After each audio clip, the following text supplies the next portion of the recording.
이 시간 사도신경으로 우리의 신앙을 고백하심으로 7월 14일 목요일 새벽 예배를 하나님께 드리도록 하겠습니다.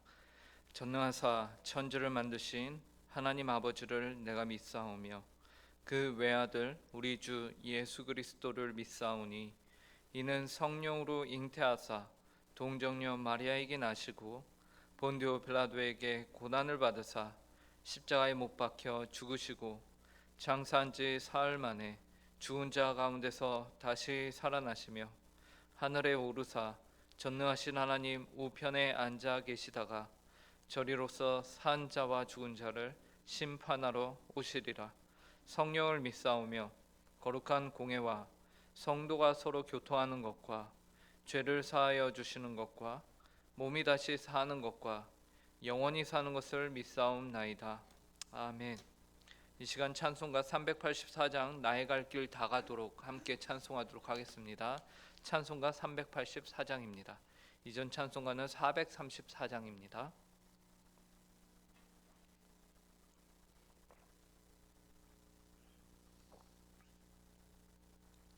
찬송가 384장 함께 찬송하도록 하겠습니다. 나의 갈 길 다 가도록 예수 인도하시니 내 주 안에 있는 긍휼 어찌 의심하리요. 믿음으로 사는 자는 하늘 위로 받겠네. 무슨 일을 만나든지 만사 형통하리라. 무슨 일을 만나든지 만사 형통하리라.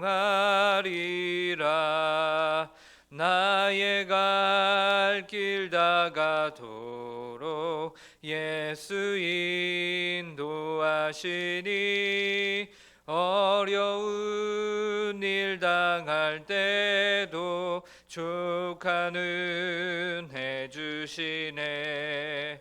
나는 심히 고단하고 영혼 매우 가라나 나의 앞에 반석에서 샘물 나게 하시네. 나의 앞에 반석에서 샘물 나게 하시네.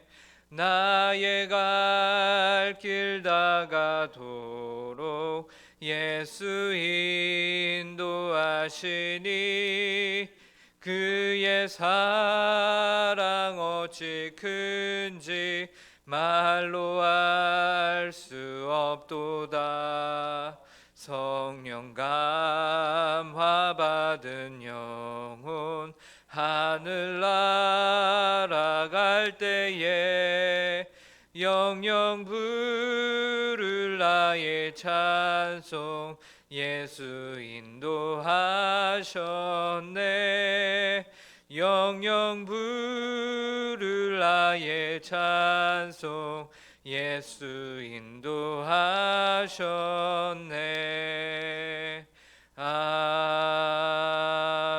아멘. 함께 기도하겠습니다. 하나님 아버지 감사합니다. 오늘도 저에게 하루를 허락하여 주시니 감사합니다. 하나님, 오늘 하루를 살아가는 데 있어서 저희는 연약하고 부족합니다. 하나님, 저희를 긍휼히 여겨 주시옵소서. 저희 힘과 능력과 저희에게 가진 의지로는 하나님의 뜻에 순종하며 하나님께서 원하시는 삶을 살 수 없는 저희는 연약한 자들입니다. 하나님 아버지, 저희에게 하나님 아버지께 기도하고 간구하는 가운데 주님의 말씀을 깨닫게 하여 주시고 하나님의 말씀을 통하여서 저희가 오늘 하루를 하나님 아버지의 뜻에 합당하게 살아가는 지혜와 힘과 능력을 허락하여 주시옵소서. 이 시간 하나님 아버지, 저희가 주님의 말씀을 봅니다. 이 말씀을 밝히 올바르게 깨달을 수 있도록 성령의 충만함으로 함께하여 주시옵소서. 감사하며 이 모든 말씀 예수님의 이름으로 기도합니다. 오늘 저에게 주시는 하나님의 말씀은 구약성경 여호수아 3장 1절부터 6절까지의 말씀입니다. 여호수아 3장 1절부터 6절까지의 말씀입니다. 제가 지금 성경으로 구약 322쪽에 있습니다.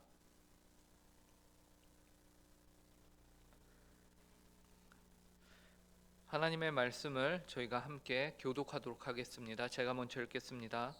또 여호수아가 아침에 일찍이 일어나서 그와 모든 이스라엘 자손들과 더불어 시딤에서 떠나 요단에 이르러 건너가기 전에 거기서 유숙하니라. 사흘 후에 관리들이 진중으로 두루 다니며 백성에게 명령하여 이르되 너희는 레위 사람 제사장들이 너희 하나님 여호와의 언약궤 매는 것을 보거든 너희가 있는 곳을 떠나 그 뒤를 따르라. 그러나 너희와 그 사이 거리가 2000 규빗쯤 되게 하고 그것에 가까이 하지는 말라. 그리하면 너희가 행할 길을 알리니 너희가 이전에 이 길을 지나보지 못하였음이니라 하니라. 여호수아가 또 백성에게 이르되 너희는 자신을 성결하게 하라. 여호와께서 내일 너희 가운데에 기이한 일들을 행하시리라. 여호수아가 또 제사장들에게 말하여 이르되 언약궤를 메고 백성이 앞서 건너라 하매 곧 언약궤를 메고 백성이 앞서 나아가니라. 아멘. 드디어 여리고성에 대한 정탐을 끝낸 여호수아와 이스라엘 백성들은 본격적으로 전쟁을 치르기 위해서 자신의 진영을 이동합니다. 1절을 보시면요. 또 여호수아가 아침에 일찍 일어나서 그와 모든 이스라엘 자손들과 더불어 시딤에서 떠나 요단에 이르러 건너가기 전에 거기서 유숙하니라. 이들은 시딤에 진을 치고 있었는데 이제는 요단강 바로 앞까지 자신들의 진을 이동한 것입니다. 그리고 그 다음 2절을 보시면 사흘이라는 시간이 지났음을 우리가 보게 됩니다. 사흘 후에 관리들이 진중으로 두루 다니며 시딤에서 이동한 후 사흘 동안 무슨 일이 있었는가? 성경에는 구체적으로 나오진 않지만 요단강 앞에서 그냥 멍하니 기다리기만 하진 않았을 것으로 보입니다. 왜 그러냐면요. 사흘이 지난 후에 관리들이 진중을 두루 다니면서 명령을 내리기 때문입니다. 이것으로 봐서 아마도 여호수아가 하나님 앞에서 시간을 갖지 않았는가. 그리고 3절에서 이제 그 하나님으로부터 받은 명령을 백성들에게 내리는 것이죠. 3절을 보시면요. 백성에게 명령하여 이르되 너희는 레위 사람 제사장들이 너희 하나님 여호와의 언약궤 매는 것을 보거든 너희는 있는 곳을 떠나 그 뒤를 따르라. 이로써 백성들은 사흘 동안 정비하는 시간을 갖게 된 것이었고 여호수아는 하나님 앞에서 무엇을 어떻게 해야 할지 물었던 것이죠. 그리고 사흘이 지난 후에 여호수아는 하나님으로부터 응답을 받은 것이고 그 응답 받은 것을 관리들에게 나누었고 관리들은 다시 진중으로 두루 다니며 백성들에게 명령한 것입니다. 그 명령의 내용이 무엇이었는가? 관리들이 진중을 다니며 명령한 것은 레위 사람들 제사장들이 너희 하나님 여호와의 언약궤를 매는 것을 보거든 너희가 있는 곳을 떠나 그 뒤를 따르라 라는 것이었습니다. 그런데 언약궤를 따를 때 그냥 무턱대고 따르면 안 되고요. 4절에 보니까 주의해야 할 것들이 있습니다. 바로 어느 정도의 거리를 두고서 그 언약궤를 따르라 라는 것이에요. 4절입니다. 그러나 너희와 그 사이 거리가 2000 규빗쯤 되게 하고 그것에 가까이 하지는 말라. 그리하면 너희가 행할 길을 알리니 너희가 이전에 이 길을 지나보지 못하였음이니라 하니라. 이스라엘 백성들은 언약궤를 따라가야 했습니다. 그런데 2000 규빗쯤 거리를 두고 따라야 했습니다. 특별히 하나님께서 그것에 더 가까이 하지 말라고 하셔요. 그렇게 할 때 이스라엘 백성들이 행할 길을 알게 될 것이다 라고 말씀하시죠. 그 길이 어떤 길이냐? 너희가 이전에 가보지 못한 길이다 라고 말씀하십니다. 오늘날 우리는 너무나도 잘 압니다. 왜냐하면 우리는 성경에 이미 모든 내용들이 다 기록되어 있는 것을 보기 때문이죠. 이 길은 정말 이전에 어떤 사람도 가보지 못한 길이었어요. 요단강의 마른 바닥을 자신들의 발로 밟고 지나가는 길이었기 때문이죠. 이스라엘 백성들이 출애굽하여 광야로 들어왔을 때에도 이들은 홍해를 지났는데 그때도 그 누구도 가보지 못한 길이었죠. 홍해가 갈라지고 그 홍해를 마른 바닥을 자신들의 발로 지나왔기 때문입니다. 그런데 이제 광야 생활을 마치는 시점에서도 하나님은 이들이 그 누구도 가보지 못한 바로 요단강을 마른 바닥을 그들의 발로 밟고서 지나감으로써 광야 생활이 시작과 끝이 이렇게 하나님께서 놀랍게 개입하셔서 이루신다라는 것입니다. 이것은 하나님의 놀라운 기적과 인도하심을 나타내는 것이죠. 이러한 모습은 오늘 한 번도 가지 못한 인생이라는 길을 걸어가는 우리 성도들에게도 동일하다고 생각됩니다. 이스라엘 백성들이 하나님의 인도하심 없이는 가나안이라는 약속의 땅으로 들어갈 수 없었듯이 오늘날 성도들도 하나님께서 인도하시지 않으시면 이 인생을 어찌 살 수 있겠습니까? 이스라엘 백성들 앞에는 요단강이라는 스스로의 힘으로는 결코 건널 수 없는, 절대 건널 수 없는 물리적인 방해물이 앞에 기다리고 있었습니다. 성도들도 동일하죠. 한 번도 가보지 못한 인생을 매일매일 살아내고 있습니다. 그런데 이 인생을 하나님이, 여러분의 삶을 여호와 하나님께서 인도하신다는 사실을 잊지 마시기 바랍니다. 그런데 이스라엘 백성들이 하나님의 언약궤를 따를 때에 2000규빗 거리를 두고 따라오라고 하셨어요. 여기에서 2000규빗은 약 900m의 거리가 됩니다. 이 이스라엘 민족들이 이동하는 데 있어서 이 거리는 하나님의 언약궤를 가장 잘 볼 수 있는 정도의 거리라고 합니다. 이와 같이 우리 성도들도 우리의 인생길을 가는 데 있어서 여호와 하나님의 말씀이 늘 잘 보이고 그 말씀을 바르게 따를 수 있는 거리를 유지해야 합니다. 그렇다면 우리 각 사람이 여호와의 말씀을 가장 잘 볼 수 있으며 그 온전한 거리는 어느 정도의 거리인가? 하나님이 여호수아에게 이미 그 거리를 알려주셨습니다. 여호수아 1장 8절에서 여호수아를 부르시면서 하나님이 그 거리를 말씀하셨죠. 이 율법책을 내 입에서 떠나지 말게 하며 주야로 그것을 묵상하여 그 안에 기록된 대로 다 지켜 행하라. 그리하면 내 길이 평탄하게 될 것이며 내가 형통하리라. 혹시 여러분 가운데 인생의 어려움 가운데 힘들어하거나 처음 겪는 일들로 인하여 고통 가운데 있는 성도들이 계십니까? 혹은 유혹의 어려움 가운데 이러지도 저러지도 못하는 성도님들이 계십니까? 하나님의 말씀을 기준으로 붙들고 사시기를 바랍니다. 하나님의 말씀과 뜻은 분명하여서 우리가 걸어가는 길에 등불이 되어 주시며 우리 삶을 늘 바른 길로 인도하는 인생의 표지판과 같습니다. 그 말씀을 입에서 떠나지 말게 하며 그것을 주야로 묵상하여 지켜 순종하는 성도님들이 되시길 바랍니다. 혹여나 순종하지 못하였다면 말씀을 따라 하나님 앞에서 회개하며 그 길에서 돌아서는 일을 택하시기를 바랍니다. 그것이 성도가 살 길입니다. 그리고 여호와께서 약 900m의 거리를 두고 언약궤를 쫓으라고 하신 또 하나의 이유는 그 언약궤는 하나님의 임재를 뜻하며 그 임재는 곧 거룩함을 지켜야 하는 것이기 때문에 그렇습니다. 그래서 여호수아는 5절에서 이스라엘 백성들에게 자신을 성결하게 할 것을 명령합니다. 5절을 제가 읽겠습니다. 여호수아가 또 백성에게 이르되 너희는 자신을 성결하게 하라. 여호와께서 내일 너희 가운데서 기이한 일들을 행하시리라. 여호와께서 우리를 위해 기이한 일을 행하시기 위해서 우리는 그의 마땅한 자세와 모습을 갖추어야 하는 것이지요. 이는 구원을 받은 성도라면 마땅히 그 구원에 걸맞는 모습을 갖고 살아야 한다라는 것을 의미합니다. 이 모습이 우리를 구원하는 것은 아니나 우리는 그에 합당하게 스스로를 늘 성결하게 지키기 위해 힘써야 하는 것입니다. 그러나 성결하기가 어디 좀 쉽습니까? 우리 주위에 얼마나 많은 유혹들이 있습니까? 그리고 이미 우리는 얼마나 많이 넘어져 왔습니까? 그러나 그때마다 우리는 이러한 생각을 해야 합니다. 성결하는 것이 이 세상의 행복보다 더 귀하다. 이 세상에 우리를 행복하게 해줄 것처럼 보이는 수많은 것들이 오히려 하나님 앞에서 성결하는 것보다 귀하지 않고 오히려 그것들은 시간이 지나면 그러한 행복들은 시들고 사라지지만 하나님 앞에서 성결하는 것은 시간이 지나면 지날수록 더욱 빛을 발하는 것이죠. 이 사실을 믿으시기 바랍니다. 그래서 여호수아는 그의 백성들에게 여호와의 언약궤를 따르기 이전에, 전쟁에 나서기 이전에, 하나님께서 기이한 일을 이루시기 이전에 먼저 성결할 것을 명령하고 있는 것입니다.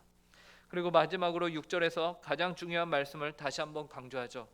온 이스라엘 백성들 앞에 제사장들이 언약궤를 메고 먼저 나아가라 라는 것입니다. 제가 6절을 다시 한번 읽겠습니다. 여호수아가 또 제사장들에게 말하여 이르되 언약궤를 메고 백성이 앞서 건너라 하매 곧 언약궤를 메고 백성이 앞서 나아가니라. 우리가 3절과 4절에서 이미 보았듯이 언약궤를 주시하고 있다가 제사장들이 언약궤를 메면 함께 일어나서 움직이는 것. 언약궤는 하나님의 말씀이 담겨 있는 궤거든요. 그래서 구체적으로 언약궤를 백성에 앞서 나가게 한다는 것이 무엇을 의미하느냐? 하나님의 말씀 지도를 받으며 살아야 한다라는 것을 의미하는 것입니다. 우리는 하나님의 말씀을 듣는 일을 그치지 말고 늘 실제로 순종해야 하는 것이죠. 이것의 안 좋은 예는 하나님의 말씀을 들을 때에 적당히 듣고 순종도 적당히 하면서 신자인 척하면서 사는 것이 가장 안 좋습니다. 아예 듣지 않으면 문제가 확연하게 드러날 것이요. 우리가 고치기가 더 좋고 적당히 행동하는 것은 그 주변으로 하여금 헷갈리게 만들거든요. 그러나 이러면서 하나님은 모든 것을 아시기에 주변을 속이는 그 과정 속에서 하나님의 진노는 쌓여만 간다는 사실을 우리는 두려워하며 알아야 합니다. 그렇기 때문에 하나님의 말씀을 최우선으로 여기며 사는 삶을 어떻게 보면 축복이면서 또 한편으로는 참으로 무서운 일이 되는 것이죠. 말씀을 맺겠습니다. 오늘 우리는 여호수아와 이스라엘 백성들이 드디어 본격적으로 약속의 땅을 향하여 전진하는 모습을 보았습니다. 그 출발에 앞서 하나님께서는 그들 앞에 놓여있는 요단강 앞에서 이스라엘 백성들이 어떻게 행해야 하는지를 다시금 알려주십니다. 왜냐하면 하나님의 은혜가 아니고서는 그들은 이 요단강 앞에서 한 발자국도 앞으로 전진할 수 없기 때문입니다. 그런 이 이스라엘 백성들을 향해서 하나님은 하나님의 말씀의 언약궤가 앞장서게 하셨습니다. 그리고 그 언약궤를 온 백성이 주시할 수 있을 정도의 거리를 유지하며 하나님의 말씀과 언약궤를 따라갈 때에 하나님께서 기이한 일을 통하여 그들을 한 번도 가보지 못한 길로 인도하시겠다고 말씀하십니다. 오늘 이 자리에 계신 모든 성도님들도 이와 같이 하나님의 말씀을 늘 주시하시며 그 말씀을 중심으로 여러분의 삶을 한 걸음씩 앞으로 나아가는 복된 삶을 사시길 간절히 바랍니다. 함께 기도하겠습니다. 하나님 감사합니다. 오늘도 저희에게 복된 날을 허락하여 주시고 이 한날에 저희가 어떻게 살아야 할지를 말씀을 통해서 알려주시니 감사합니다. 하나님, 저희가 여호수아서를 통해서 하나님의 백성은 반드시 말씀을 따라 살아야 함을 알려주시니 감사합니다. 저희 스스로의 힘으로는 저희 앞에 놓여진 요단강과 같은 인생을 살아갈 수 없는 연약한 자들입니다. 하나님 아버지, 이 시간 간절히 구하오니 저희를 긍휼히 여겨 주시옵소서. 이 시간 저희가 하나님 앞에 하나님의 언약의 말씀을 늘 붙들며 주님 앞에서 은혜 가운데 주님을 의지하며 주님 앞에 성결하기 위하여 힘쓰며 사는 삶을 살아갈 수 있도록 은혜로 허락하여 주시옵소서. 많은 비가 내리고 있습니다. 주께서 은혜를 더하여 주사 비로 인한 피해가 있지 않게 하여 주시고 평안한 가운데 하나님을 높이는 삶을 허락하여 주시길 간절히 구합니다. 하나님, 오늘 하루도 저희와 동행하여 주실 주님을 바라보며 이 모든 말씀 예수님의 이름으로 기도합니다. 아멘. 하늘에 계신 우리 아버지여, 이름이 거룩히 여김을 받으시오며 나라의 임하옵시며 뜻이 하늘에서 이루어진 것과 같이 땅에서도 이루어지이다. 오늘날 우리에게 일용할 양식을 주옵시고 우리가 우리에게 죄 지은 자를 사하여 준 것 같이 우리 죄를 사하여 주옵시고 우리를 시험에 들게 하지 마옵시고 다만 악에서 구하옵소서. 내게 나라와 권세와 영광이 아버지께 영원히 쌓옵나이다. 아멘.